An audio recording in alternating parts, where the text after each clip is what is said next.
home video. Movie prequels are a risky endeavor. In most cases, they're just flat out unnecessary. I'm the kind of guy who believes that the less you know about some characters and the more mysterious some tales are, the better. And it's a different issue with a sequel. A sequel is a continuation, and they can be just as problematic, don't get me wrong. Both sequels and prequels have a tendency to reveal too much, adding needless layers, unnecessary motivations, etc. A prequel, though, going back to square one, the origin story. And when it comes to horror movies in particular, applying motivation for a character, most oftentimes the villain's actions, explaining their evil, ascribing motives, can strip away the qualities that made the character so enigmatic to begin with. Do we really need to know why Michael stabbed his sister to death when he was 6 years old, or why all those years later he targeted Lori and her friends on that Halloween night? Well, we already know. It was the Mark of Thorn. Do we need to know any more about Jason Voorhees' past, beyond the fact that he drowned as a little boy in Camp Crystal Lake, while the counselors who were supposed to be watching him were off making love instead? Well, we're going to, whether we want to or not, when the Crystal Lake series eventually airs. When it comes to the Texas Chainsaw Massacre remake, a prequel was really the only way they could go, considering that by the end of the movie, Leatherface was minus one arm, and Sheriff Hoyt was left flattened on the road, deader than a doornail. The story shares a lot of the same beats as the remake. A group of good-looking 20-somethings are traveling across Texas when they run afoul of Sheriff Hoyt, or actually they run afoul of a biker gang first, get into a hellacious accident, and then meet the good sheriff. They end up at the Hewitt estate, where instead of having them over for supper, the Hewitts have them for supper. If you saw my review of the remake, then you may recall that one of my few complaints about the movie was Leatherface himself, and how there wasn't much to him. The prequel, on the other hand, puts far more emphasis on not just Leatherface, but the entire Hewitt clan. In the opening moments of the beginning, we witness Leatherface's birth. Long before he donned a mask made of human flesh, he was brought into the world on the floor of a slaughterhouse. His very first victim was his own mother. He was then tossed into a dumpster alongside perished meat, where Mama Hewitt found him and took him home to raise as her own. What a sweet lady. Thomas even managed to find work. Want to guess where? The fact that they didn't show an Employee of the Month plaque inside the slaughterhouse with Leatherface's face on it is a huge missed opportunity. The man took pride in his work, and he was damn good at it.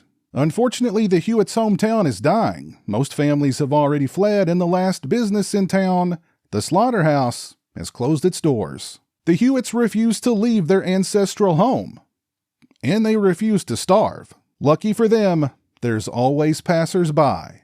The beginning gives us a lot of firsts, whether we want them or not. For instance, we witness a lot of firsts for Leatherface. First kill, first time wielding the chainsaw with very bloody results, and we see him create his very first human flesh mask. We also discover how Sheriff Hoyt became Sheriff Hoyt, and find out why Uncle Monty lost his legs. However, this emphasis on the Hewitts does do a disservice to the other characters. It feels like their sole purpose here is to be brutally tortured, horribly mutilated, and then served up for dinner. Much like the remake, the beginning is a nasty movie. It has a similarly rusty look about it. It's not quite as bleached out as the remake, but it's no less unpleasant to look at. And I mean that in a good way. It's supposed to be unpleasant. When it comes to the wet works, the beginning definitely ramps up the bloodshed and gore. We get chainsaw leg amputations, a chainsaw bisection, a face peeling, and one character is ran through with the chainsaw and then held aloft, impaled upon the running chainsaw. Do you know what kind of not just arm strength, but overall core strength it would take to do that? All that protein is paid off because Leatherface is yoked. Much of the suspense is supplied by Jordana Brewster's character sneaking around the Hewitt place and attempting to free her captive friends from their clutches. Unfortunately, she's not very good at either. The beginning is gorier than the remake, but the remake is still nastier overall, and despite it costing almost double to make, it looks somehow much cheaper. Jordana Brewster is a good actress, but she can't hold a candle to Jessica Biel in terms of being a final girl. And R. Lee Ermey doesn't quite chew the scenery here the same way he did in the remake. I do dig the dinner table monologues he delivers, though. Hoyt is much darker here, more sadistic and less funny. The rest of the cast is kinda blah, which is unfortunate because Diora Baird co-stars. And Diora Baird is Diora Baird. The ending doesn't make a whole lot of sense unless Leatherface can somehow teleport, although I think that's probably more of an editing issue than a flaw in the storytelling. Still, it's the perfectly downbeat and nihilistic ending to fit this downbeat and nihilistic movie. David J. Scow, who wrote the screenplay for Leatherface Texas Chainsaw Massacre Part 3, has a co-story credit for the prequel, and, strangely enough, the beginning feels a lot like Chainsaw 3. I'm not sure if they took cues from his Chainsaw 3 script, or if he actually worked on the script for the beginning. If you know, please let me know down in the comments. The Texas Chainsaw Massacre The Beginning has never been a favorite of mine. It feels like it was fast-tracked and not fully realized in order to cash in on the success of the remake. Clearly they had no intentions on making a sequel to the remake, but then the remake made a lot of money, so a prequel it is.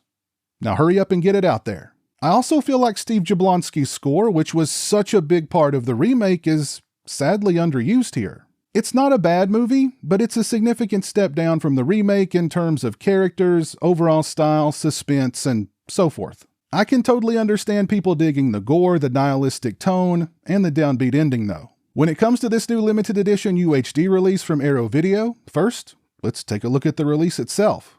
This release comes with a slipcase featuring newly commissioned artwork by Aaron Lee. The sleeve is reversible, featuring original and newly commissioned artwork. We get a double-sided fold-out poster featuring original and newly commissioned artwork. And we get an illustrated collector's booklet featuring new writing on the film by Michael Gingold.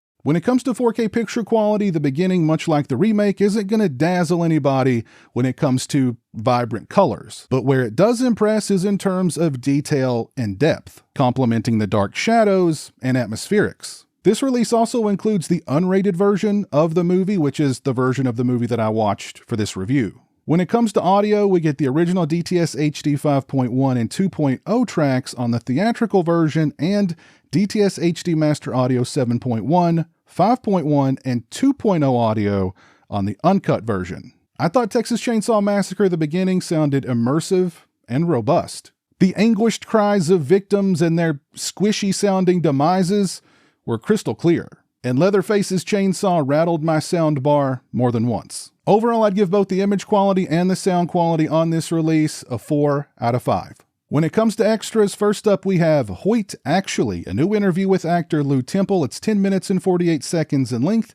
Mr. Temple discusses getting cast in The Beginning and being thrilled to work again with R. Lee Ermey. He discusses writing his character a future that was, of course, taken away from him, improvising his dialogue, working with Jonathan Liebsman, his friendship with R. Lee Ermey, and more. Next we have Original Skins, an interview with special makeup effects artist Jake Garber and effects makeup technician Kevin Wasner. It's 15 minutes and 15 seconds in length. They discuss creating Leatherface's masks, how they pulled off certain gags like the face peeling, puppeteering baby Leatherface, sawing off Uncle Monty's legs, and more. Next we have Lights and Sawdust, an interview with director of photography Lucas Etlin. It's 15 minutes and 18 seconds in length. Mr. Etlin discusses his background working with Jonathan Liebsman, wanting to combine the look of the OG chainsaw and the remake for The Beginning, the lighting schemes for different scenes, working in extreme heat, and more. Next we have Down to the Bone, Anatomy of a Prequel, an archival documentary on the making of the movie with cast and crew interviews. It's 45 minutes and 4 seconds in length.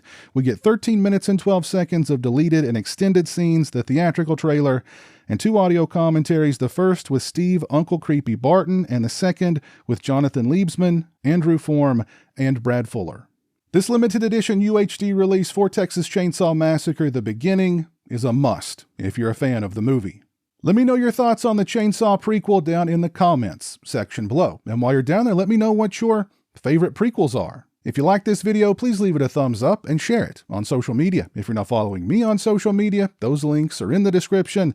As always, thank you so much for watching. I really appreciate it. Take care, and until next time, peace. A huge thank you to all my patrons and channel members for your generosity and support. Become a patron today and get early access to videos, have a say in what content appears on my channel, join me for monthly live streams, exclusive watch parties, and more. Become a channel member today and get access to exclusive badges and emotes to use when I stream, as well as members-only watch parties. Both those links are in the description.